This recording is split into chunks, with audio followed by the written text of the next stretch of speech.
کہتا ہے سچ بتاؤ لڑکی۔ تو وہ کہتی ہے میں اپنی ماں میلینا سے ملنے گئی تھی، وہ یہیں تھی، عروج مجھے لے کر گیا تھا۔ جب تم نے عروج کو فون کیا کہ مجھے سمندر میں پھینکنے والے اسمے کی ماں تھی، تب میں اپنی ماں کے ہوٹل والے کمرے میں تھی اور مجھے وہیں معلوم ہوا کہ اسمے کے والد کی موت کا الزام تم پر لگایا گیا تھا۔ یہاں اسو گھر پہنچتا ہے تو زیرف اسے گلے لگاتی ہے مگر اسو ماں سے محبت کا اظہار نہیں کر پاتا۔ زیرف عروج سے کہتی ہے میں نے تمہیں منع کیا تھا یہاں مت آنا، پھر بھی تم آ گئے۔ تو عروج کہتا ہے آپ میری ماں ہیں، میں آپ کی بے ادبی نہیں کرنا چاہتا، مجھے مجبور نہ کریں۔ اس پر زیرف کہتی ہے کہ اس سے بڑی بے عزتی کیا ہوگی کہ پورے گاؤں والے کے سامنے ہمیں شرمندگی اٹھانی پڑی۔ عروج چچا سے پوچھتا ہے کیا کچاری نے رقم واپس نہیں کی؟ تو وہ کہتا ہے نہیں، اور میں نے قرضہ لینا چاہا تو وہ بھی صبح ملے گا۔ یہ سنتے ہی زیرف غصے سے پڑتی ہے کہ سب تباہی کی ذمہ دار تم ہو، تم نے خاندان کی روزی دشمن کے حوالے کی، تم چور ہو۔ سب زیرف کو خاموش کرواتے ہیں مگر وہ مسلسل اپنے بیٹے کو برا بھلا کہتی ہے۔ تو عروج غصے سے کہتا ہے ہمیں دشمنوں کی ضرورت نہیں، کیونکہ آپ کا دیور قاتل ہے، ایک بیٹا چور ہے تو دوسرا بیٹا ایک بے گناہ لڑکی کو اغوا کرنے والا ہے، ایک بیٹا ریوڑ کے نیچے کچلا گیا ہے تو دوسرے نے اس کی جان بچائی، آپ کی بہو کی ماں نے ایک بے گناہ کو سمندر میں پھینکا، یہ سب صرف برسوں پرانی دشمنی کی آگ ٹھنڈی کرنے کے لیے کیا گیا ہے۔ تو اسو عروج سے کہتا ہے کوئی بات نہیں، ہم یہ قرض بھی ادا کر دیں گے۔ تو اس میں کہتی ہے یہی تو فرتونہ خاندان کی قسمت رہی ہے، جنگیں بڑے شروع کرتے ہیں مگر ان کی قیمت ہمیشہ چھوٹوں کو چکانی پڑتی ہے۔ زیرف سب کو نارمل ہونے کا کہتا ہے کہ اب فرتونہ کا سردار میں ہوں، تم سب کو حق ملے گا، کسی کو نظر انداز نہیں کیا جائے گا۔ اسو اور عروج کو چچا پر غصہ ہوتا ہے۔ زیرف پھر عروج سے کہتا ہے تمہاری شادی اگلے ہفتے طے کی ہے۔ عروج ایسا نہیں چاہتا، وہ سیف جان سے الگ میں بات کرتا ہے کہ میں ابھی شادی نہیں کرنا چاہتا، ابھی مجھے استنبول جانا ہے، وہاں سے آ کر ہم اس پر بات کریں گے۔ تو ایمن اس کی بات سن کر کہتی ہے کیا تم بھی حیدر کی طرح جانا چاہتے ہو؟ سیف جان ایمن کو روکتی ہے اور پھر عروج سے کہتی ہے تو ٹھیک ہے، ہم وہاں سے شادی کا جوڑا بھی لے لیں گے، جس پر عروج کہتا ہے نہیں تم نہیں جاؤ گی۔ تو سیف جان اس سے پوچھتی ہے کون تمہارے ساتھ جائے گا؟ تو عروج کہتا ہے میں ایلینی کے ساتھ جاؤں گا۔ سیف جان اسے ایلینی کے ساتھ جانے پر سوال کرتی ہے تو عروج کہتا ہے کیا تم نے ایلینی کو سمندر میں نہیں پھینکا؟ اس میں چاوش نے تمہارے ریکارڈ سمندر میں نہیں پھینکے تاکہ کوئی یہ نہ جان پائے؟ تو کیا تم اب بھی مجھ سے سوال کرو گی یا تم میرے سوال کا جواب دو گی؟ اپنی بات کر کے عروج وہاں سے چلا جاتا ہے۔ عروج کہتا ہے شکریہ نے تمہاری وجہ سے اسے سمندر میں پھینکا، اس میں چاوش کے ساتھ کیا تعلق رہا ہے تمہارا؟ تو عادل کہتا ہے تم لوگوں نے غلط شخص کو سامنے لایا، معاملہ اتنا سادہ نہیں جتنا دکھائی دیتا ہے۔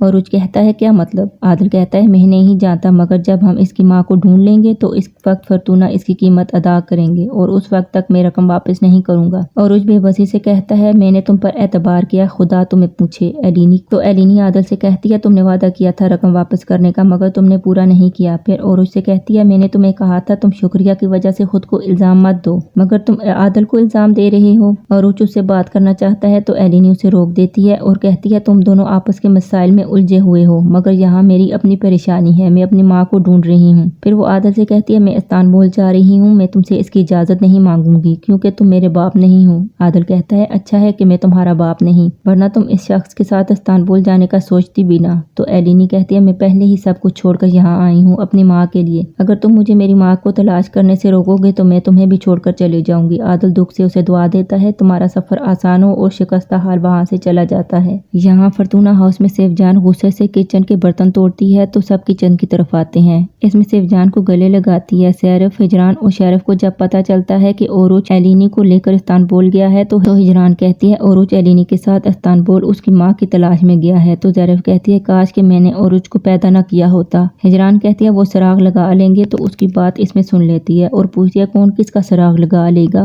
تو شیرف بات گھماتے ہوئے کہتا ہے سیف جان کی بات کر رہے تھے۔ تو اس میں کہتی ہے آج میں اس کی طرف رہوں گی تاکہ یہ مزید کوئی بے وقوفی نہ کرے۔ پھر وہ شیرف کو دیکھتے ہوئے کہتی ہے ہم کل صبح اس پر بات کریں گے کہ کون کس کا سراغ لگا لے گا۔ دوسری صبح ایلینی ہاتھ میں تصویر لیے بینچ ڈھونڈ رہی ہوتی ہے اور پھر ایک جگہ رک کر کہتی ہے مجھے وہ جگہ مل گئی جہاں مجھے بیچا گیا۔ تو عروج کہتا ہے تم یہ لفظ استعمال نہ کرو، مجھے تکلیف ہوتی ہے۔ ایلینی نیکو سے پوچھتی ہے کہ 20 منٹ کے فاصلے پر کون سا ہاسپٹل ہے؟ تو نیکو کہتا ہے آپ کس چیز کو لے کر یہ سوال کر رہی ہیں؟ کیا ہیلی کاپٹر کا سفر، ٹرین کا، گاڑی کا یا پیدل؟ تو عروج کہتا ہے گاڑی کا سفر۔ تو نیکو کہتا ہے گاڑی کی سپیڈ بتا سکتے ہیں؟ تو ایلینی غصے سے کہتی ہے میں تمہیں ڈیلیٹ کر دوں گی۔ تو نیکو کہتا ہے ٹھیک ہے میں بتاتا ہوں کہ اس مقام سے گاڑی کے سفر سے 20 منٹ کے فاصلے پر کون سا ہاسپٹل ہے۔ عروج ایلینی سے کہتا ہے تم اس دن عادل کو ڈیلیٹ کرنے کا کہہ رہی تھی اور آج نیکو کو؟ تو ایلینی دکھی انداز سے کہتی ہے میں نیکو کو تو ڈیلیٹ کر سکتی ہوں مگر عادل کو نہیں۔ نیکو پھر بتاتا ہے کہ پرائیویٹ اتغل ہاسپٹل۔ ایلینی فوراً وہاں چلنے کا کہتی ہے تو عروج کہتا ہے ابھی ہاسپٹل کھلنے میں وقت ہے، چلو تب تک کچھ کھا لیتے ہیں۔ یہاں گھر میں شیرف عروج کو کال کرتا ہے تو وہ ریسیو نہیں کرتا۔ شیرف اسے میسج کرتا ہے کہ تم نے مجھے اپنے الفاظ دیے تھے کہ جب تمہیں اس کی ماں کا پتہ چلے گا تو تم کچھ غلط نہیں کرو گے۔ تو عروج جواب دیتا ہے اگر آپ خوفزدہ ہیں کہ میں کچھ غلط کروں گا تو آپ خود مجھے بتا دیں کہ اس کی ماں کون ہے۔ زیرف پریشانی سے ہجران اور شیرف سے کہتی ہے اس سے پہلے کہ عروج کو سچ پتہ چلے اسمت کو خود سچ بتا دیتے ہیں۔ تو ہجران زیرف کی بات پر کہتی ہے تم کیا کہو گی کہ اس کی بیٹی مری نہیں بلکہ ہم نے اسے بیچا ہے اور وہ اب اس سے ملنے یونان سے یہاں آئی ہے۔ تو زیرف کہتی ہے وہ یہ سب جان لے گی۔ تو شیرف کہتا ہے تم کوئی بے وقوفی نہیں کرو گی، اسے کچھ نہیں پتہ چلے گا۔ میں یہ نہیں برداشت کروں گا کہ اس میں مجھ سے دور جائے۔ میں 20 سال تک اس سے دور رہا، اب جیل سے واپس آیا ہوں تو میں اب یہ مزید برداشت نہیں کروں گا۔ عروج ایلینی کو سمت اور پنیر کھانے کا طریقہ سکھاتا ہے تو ایلینی ہنس کر کہتی ہے تم ایک یونانی لڑکی کو یونانی ناشتہ کرنے کا طریقہ سکھا رہی ہو۔ تو عروج اعتراض کرتا ہے کہ یہ یونانی نہیں بلکہ خالص ترک ناشتہ ہے۔ اسی دوران میکائیل کا فون آتا ہے تو ایلینی کہتی ہے کیسے ہو میکو؟ تو میکائیل کہتا ہے تمہارا میکائیل ٹھیک ہے۔